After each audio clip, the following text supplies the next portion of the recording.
Of Fident Asset Management joining us. Aishwarya, good buying interest in the markets coming in. Nifty above that 24,900 on the back of some relationship thawing which is expected on US-India front. What are you expecting? What can the next moves be, given that today we are seeing some export-oriented themes also back in action? Good morning, everyone. Lavisha, nice to be here.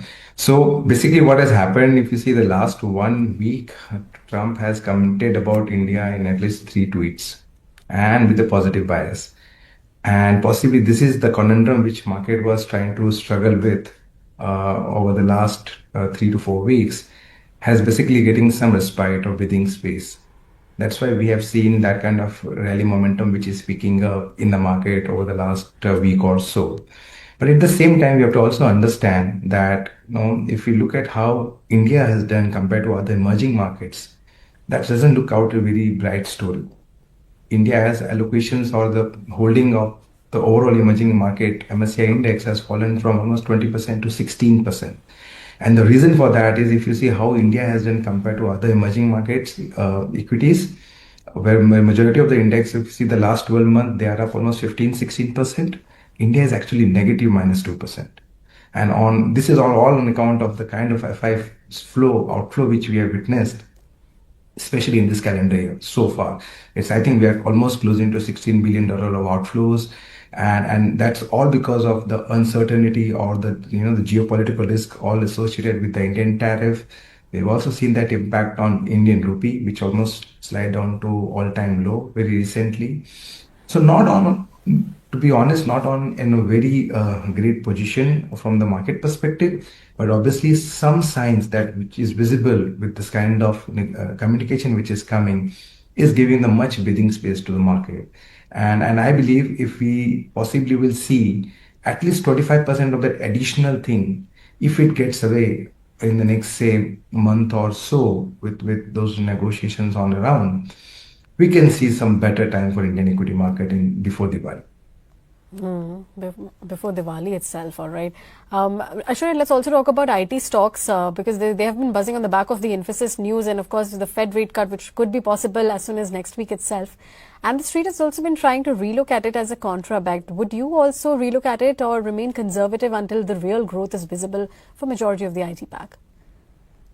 So at Fident, I would say we are running this contra from the last couple of months. We have gone massively overweight on IT. Not many of the market participants are doing that. The reason is obviously like I say, when we have met majority of the management over the last 2 weeks, the one thing which it came out very clearly is that the macro hasn't deteriorated. Deal pipelines are looking very strong. Obviously the deals are more ROE focused, more on cost takeout, but the deal pipeline continues to be robust. Sectors like BFSI, retail are doing very well, and they are not seeing any pressure on any particular vertical except for some logistics or commodities where Indian IT services exposures are pretty low. So the growth in IT, I believe market will be surprised to see that stability which will come over the next 2 to 3 quarters. And on top of it, as you said, now we are very close to Fed cutting rates, right? There's a 99% probability that we will see a rate cut next week. And there's almost like 3 to 4 rate cuts expected this calendar itself. So with the decline in the, interest rate, I would say because of stability in the growth, and most important is valuation. So if you see the IT index is down almost 25%, and I believe that is a place where we can create alpha in the coming time. So we are very positive on various of these mid-size IT services companies, and we have gone overweight on account of that. So overall, very, very positive on IT per se. Positive on IT per se. Aishwarya, let me get your view on export-oriented themes. Today they are back in action as well, be it your auto ancillaries, textiles, or even for the matter of shrimp stocks as well. All of them are doing well in today's trading session because they're hoping that some trade talks would materialize on that front. But what would you advise an investor to still stay away at this point of time, or how should they position themselves? Yeah, so obviously when this stalemate is getting some expectations of a solution, sectors which were hit the most are expected to see the bounce. And that's why we are seeing good momentum in textile stock today. and other export-oriented stories. But I believe we are still not out of the woods. Market investors has to be cautious on understanding what kind of businesses they are putting their money into, and whether these businesses have that kind of moat around themselves to settle around any of the negotiations outcome which will come out in the next couple of months. Having said that, we at Fident are very, very positive at auto SS space. Now, Lois, we have to understand this thing that if we really look at some data points, suppose two-wheelers is one category in auto. And if you look at the data on annual basis for the last 4, 5 years, the total two-wheeler which were sold in India before COVID was close to 2.1 or 2.2 crore in an annual number. Right now, even after 5, 6 years, we haven't reached that. Last year, we were close to 1.9 crore number. So if I connect this, with the way GST rationalization has happened, I believe this is a very big momentum for the kind of growth that we have seen. When I see the same number for four-wheelers, we are seeing that that number is much higher. We used to sell 35, 36 lakhs of car before COVID. We are almost at 44, 45 lakhs car, which is sold on annual basis in India today. But that number is not there in two-wheelers. So one tight thesis is that whether the penetration has really gone to the peak, but we at Fident, we believe that there is a lot to do with the purchasing power at the lower part of this pyramid, right? And because of this huge benefit on GST rationalization, I believe this is one of the larger reforms which will have a very positive cascading effect in the coming times. So we are very positive on auto. And as you said, like the themes on export side, large part of the export, 20, 30% of a lot of these auto companies have a good export business. So I think that will also have a good tailwind around that. But coming to other sectors, I'm very positive on pharma. We believe chemical is one sector which is also export oriented, should do really well when I'm looking at various of these data on monthly basis. And obviously textile, we have to understand how the whole scenario plays out in the coming month. Okay. Apart from autos, anything else that you're watching out from the consumption space in particular, given that GST reforms is also at the talk of the town at this point of time? Yeah, so we are very, as I said, I'm very, very excited about the whole GST stuff. And I believe one sector which should also benefit out of this is your FMCG, right?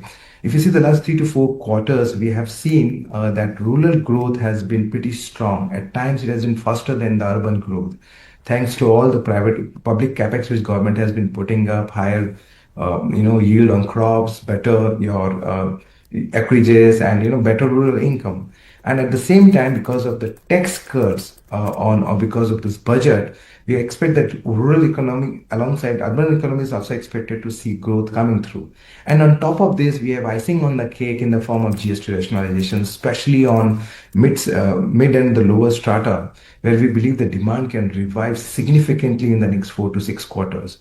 So we believe alongside auto, FMCG is also one play which should do really, really well. If you have seen the last couple of months, a lot of these large cap or even mid cap FMCG stocks have gone up 15, 20% in expectation of that. And we should not forget that FMCG stock has been lagging or lagging behind over the last 4, 5 years. So there's a lot of catch up that they have to do, and they have the right ammunition with them to take on that part. So we are very positive on FMCG alongside auto on account of this GST rationalization thing.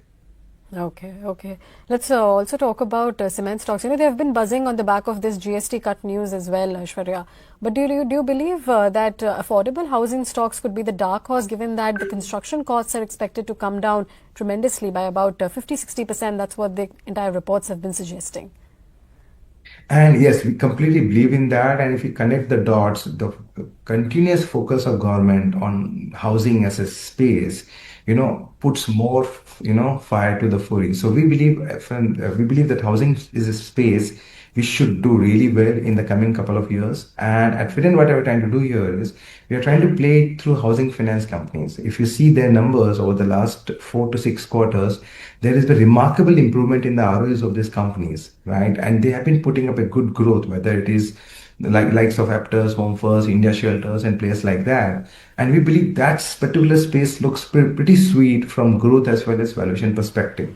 On other side, because of the element of housing, more than to cement, we are more tactically buyer into say pipes or possibly wires and cables and possibly those kind of space, which are a proxy play on housing. We obviously believe that cement stock, as you particularly mentioned about it, will be the bigger beneficiary of the GST reforms. I've been tracking cement for the last 20 years, and I can tell you the volatility or basically the sensitivity of pricing to the EBITDA and the PAT is very high in cement stock. And most of the analysts will appreciate that these kind of saving on account of GST can really put up a good amount of volume growth, which will flow for your better profitability and growth for cement companies. But there's one element where we make us not go all over the cement is the valuations. So the valuations of the stock has to be seen in conjunction with the growth, and we believe there are better opportunity in other housing based themes which can create better alpha in the coming times for investors. Okay. Ashwarya, you mentioned a whole host of themes that you've been bullish on, be it your auto or even IT for that matter as well. Any pocket that you're still wary about? We are staying away from Lois real estate. That particular one piece, in spite we know that there will be another rate cut possibly, but real estate has been out of our radar since many months. And I think this even the portfolio, so the real estate index is down almost 40-50%. I somehow believe that we possibly, at least on the residential side, we are reaching around the peak of the volumes. All the data which is coming to on Mumbai, Bangalore, and Hyderabad is someone's giving us that this is one area possibly I will stay away. Second is obviously on gold-based, companies. Especially we have seen how the gold prices has moved up. It has almost up 45% in this calendar year so far. And I believe there will obviously have a deterrent impact on the volume growth of many of these gold-based retailers. I'm not talking about gold financiers, but it's more about players like who are into gold jewelry and things like that. So I believe the valuations are pretty staunchy there, and I am not very excited to see whether the volume growth will come. Obviously, there will be price-led growth of 20-25%, but volume can remain, market can get surprised to see volume going down. Our interaction with many of these companies, they highlighted us that people are going down below from 22 carat to almost 18 carat or as well as 14 carats. Studded is still very good, doing good, but diamond prices have gone down. So this is one sector we are completely ignoring. Okay. All right. All right. With that, we have to let you go, Ashwarya. Thank you so much for your time and connecting with us. Thank you. Thank you so much. All right. Let's take a quick